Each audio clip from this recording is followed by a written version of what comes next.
সেই জায়গার মধ্যে যে বিশেষ করে এই জায়গার মধ্যে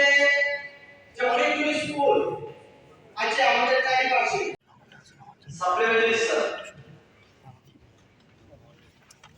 আবার গড়জলা বিধানসভা এলাকার মধ্যে যে সুখময় উচ্চতর মাধ্যমিক বিদ্যালয় এখানে এসে ভর্তি হচ্ছে এবং ভবিষ্যতে যদি দেখা যায় যে ছাত্রছাত্রী এবং এখানে আরো বেশি ছাত্রছাত্রীর সংখ্যা বেড়েছে, অনেক উপকৃত হবে বলে মনে করি। এবং যদি ডিগ্রি কলেজে নাই রূপান্তরিত করা হয় তাকে একটা মডেল স্কুল এবং উইমেন্স কলেজ সবাই যদি মহারাজা বিক্রম কলেজ আছে, মডেল কলেজ আছে, রামপুর কলেজ আছে। তো এই কলেজগুলোতে আপনার এই গড়তলা থেকে অনেক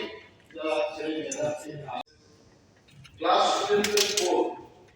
কলেজ ইংলিশ মিডিয়াম কলেজ সেই মাত্রায় সেই সংখ্যাটা নিয়ে বলে most of the students Delhi Pune Shillong